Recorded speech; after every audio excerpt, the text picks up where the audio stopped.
we're going to try, I say try, you never know, a little bit of multitasking.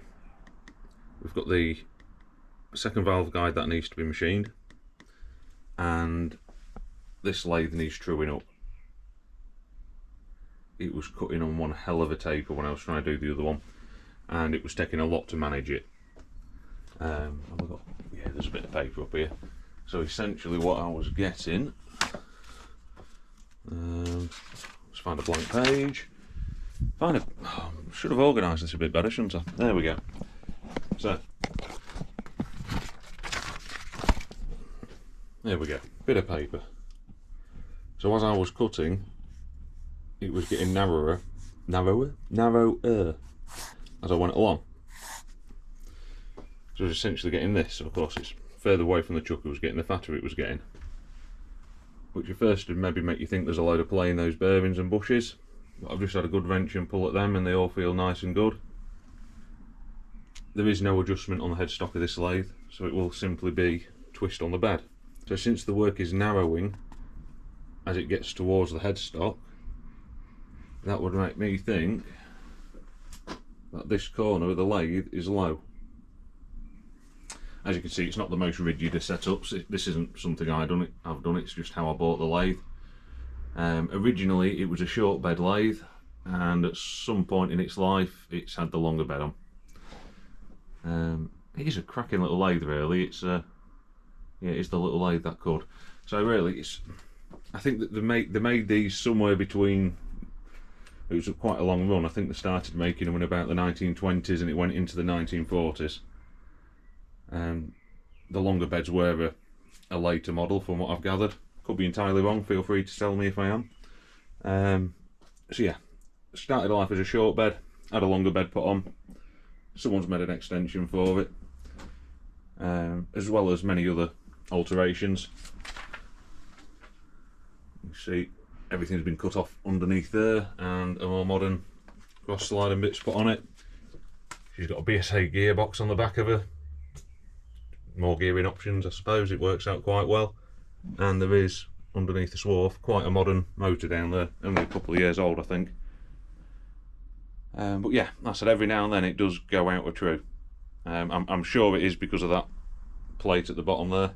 So essentially what I was doing on that last valve guide, to get it true, once this end was down to dimension, I was working along. So eventually I sort of ended up with, it'll be sort of exaggerated here, it was sort of, yeah, she was sort of like that all the way along, somewhat exaggerated, and then of course went and took the tops off until it got somewhere near and then had to emery it. A lot of work for such a short little piece. Last time I checked it, it was about 2 thou out over 6 inches. And I thought, you know what, that is near enough for the little bits and bobs I make on here. And for some reason, it is now miles out. So, this is already undone. Got an old pack of feeler gauges that are that worn you can't see the numbers on them anymore.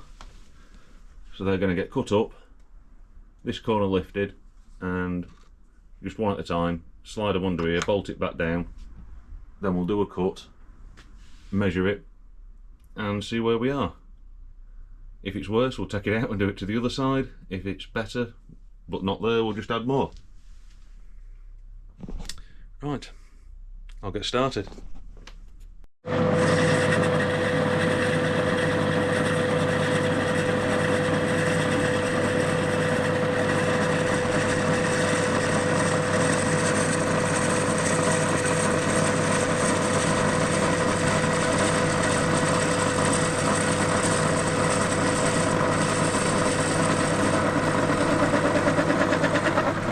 There we go. So that's the first pass that fully cleaned it up. Let's get the tool out of the way. So yeah, we've got some little shims under it there. Not got a clue what size they are because, like I said, the old feeler gauges, the numbers have worn off. Thought I'd just take a punt and yeah, see where it lands us. Right, let's do some measuring.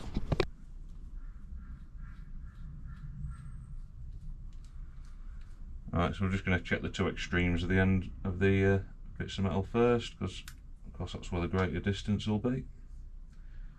Distance, greater difference, there we go. Struggling with my words today.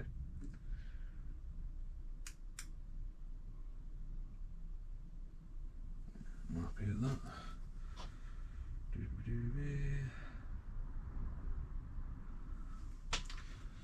Glasses are dealt.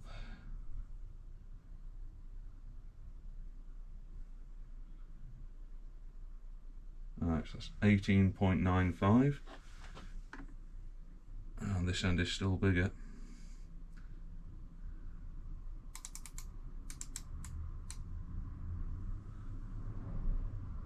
Oh, only just. We're in the ballpark.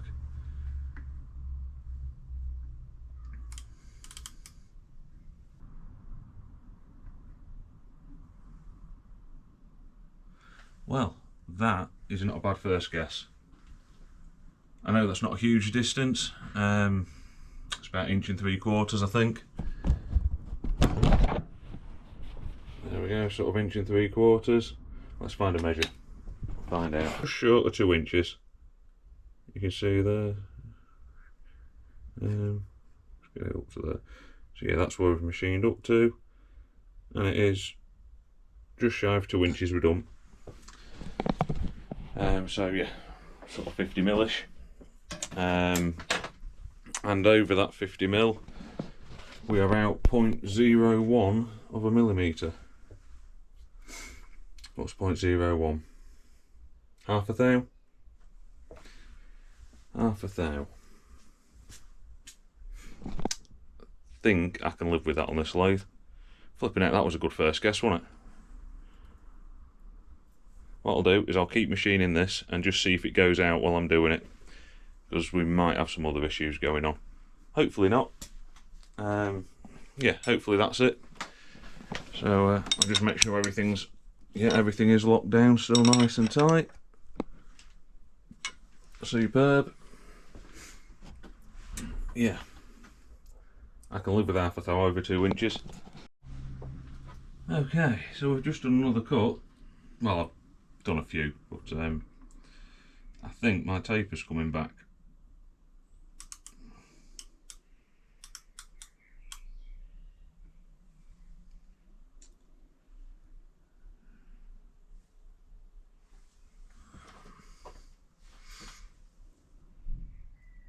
Just below 18.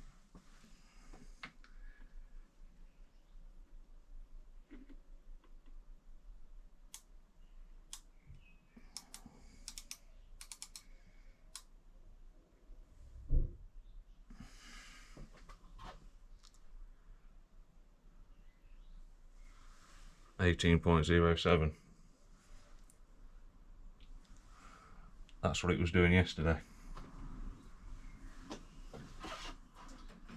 Well, it was actually worse than that, so that shim has had some benefit.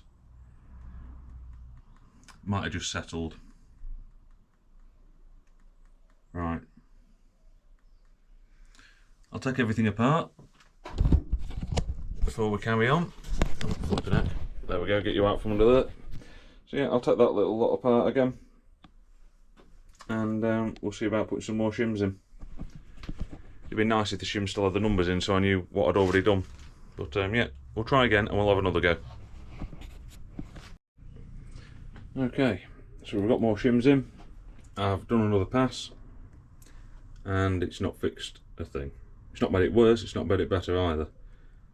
I'm wondering if there is a bit of movement in these bushes that yeah, that I can't feel by wrenching the chuck back and forth.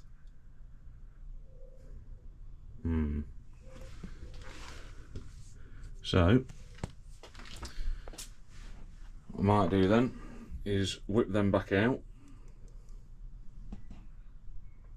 have a bit of a mess about up here, adjusting these bushes, making sure the chuck's mounted properly, and then we'll give it another run and just see where we end up. Okay, this is getting a bit frustrating. I have, I've adjusted them several times. I've actually got to the point, these are very slightly different lengths, so I've ended up swapping them round and shimming the one at the back, try and get the length I want on them. I've adjusted the bushes on the spindle. There's definitely no side to side play. I've tightened up the bolts in there, I've tightened up the ones on the bed, and it's getting there, but it's not perfect. I've adjusted up my cross slides, and yeah, it's still not right. It's actually been quite strange at the minute. There's every chance it could just be the tip's gone on me cutter, but yeah, if I measure this now, I'll tell you what, let's do that.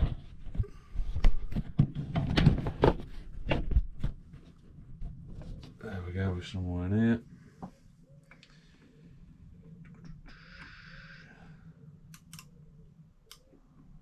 Flipping it, come on you fool.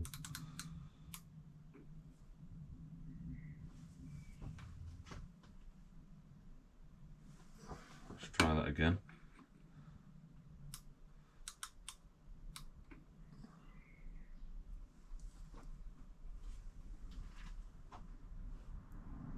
So yeah, you can see just above 0.3. It's at the far end. Measure this end.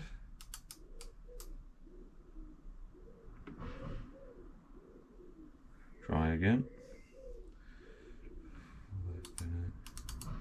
Repeatable numbers are nice. I'm not getting a bit of muck on there, that's why.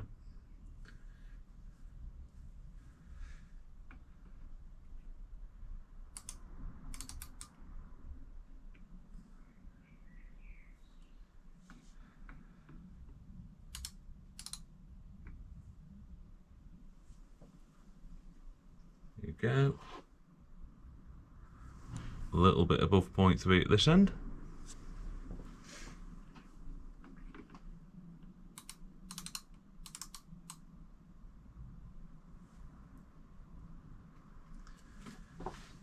So either end, nigh on the same, in the middle, 0.34. What the heck that's about, I don't know. I'm running out of material to take off though, so not got long to figure it out.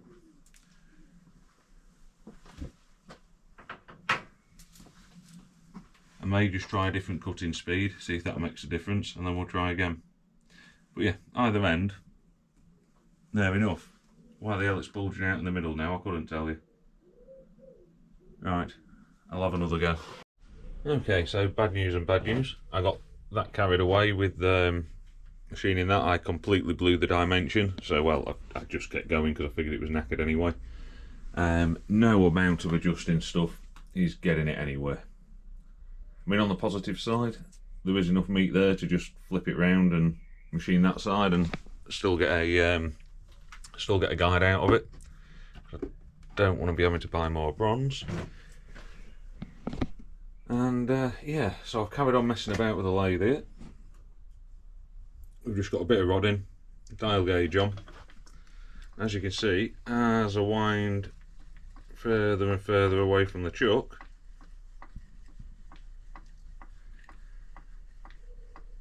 there we go.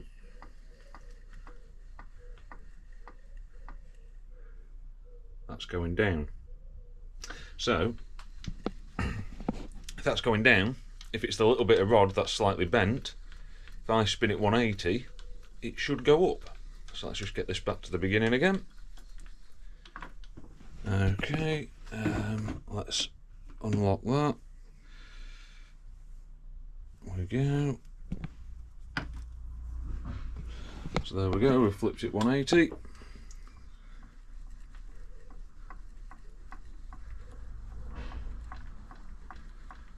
And this time it's going, oh, flipping thing. It went down both times before.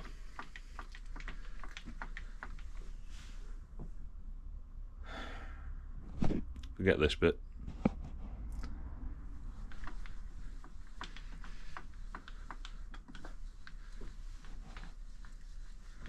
I cannot get a consistent reading off anything.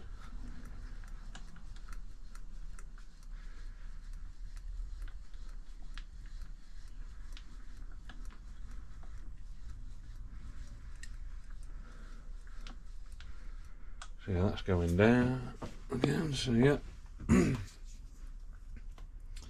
Let's unlock it.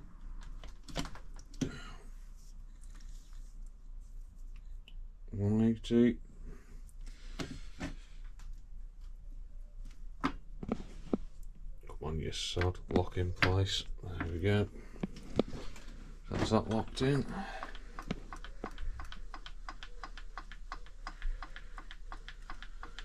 Yeah, that's losing altitude. Losing altitude. And now it's staying. Oh no, it's going again. She's losing altitude, she's getting lower.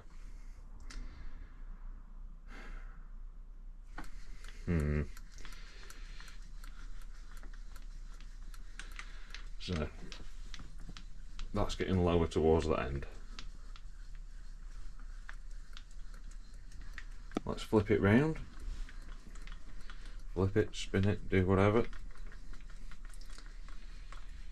So I'll get it as close to 180 as we can and still have it locked off.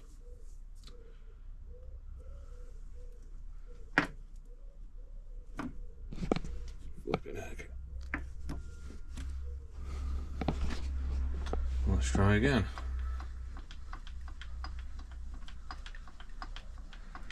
Yeah, that's getting higher towards the end. So give or take, chances are that is just that rod that's slightly bent. Oh dear.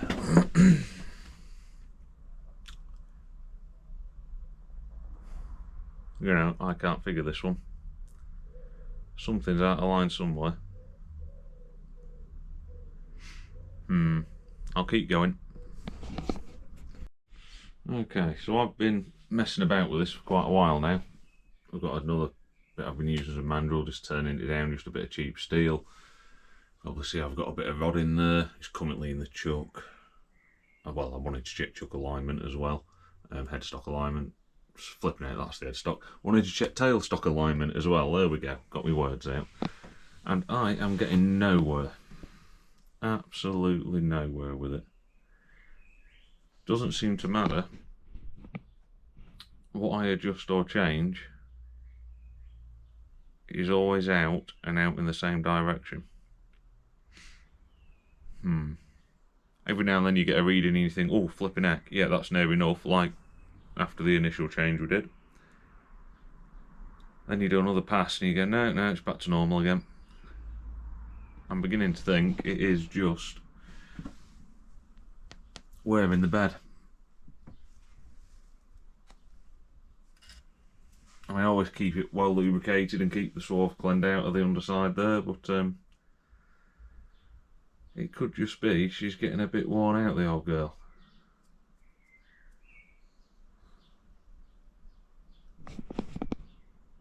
Bugger.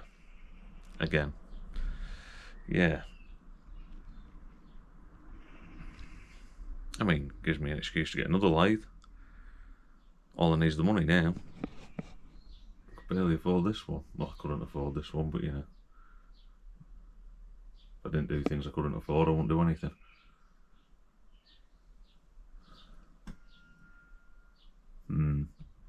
Right. I think I'm going to go in and cook some tea and have a ponder on this one and see if I can come up with anything.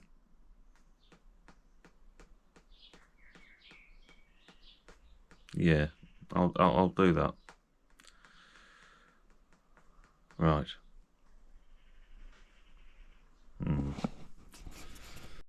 Okay, so I've been in and had a think about it. Been in done some menial tasks to take my mind off the problem. Because we can adjust the lathe. It'll cut somewhere near true. It's true enough for what I need anyway.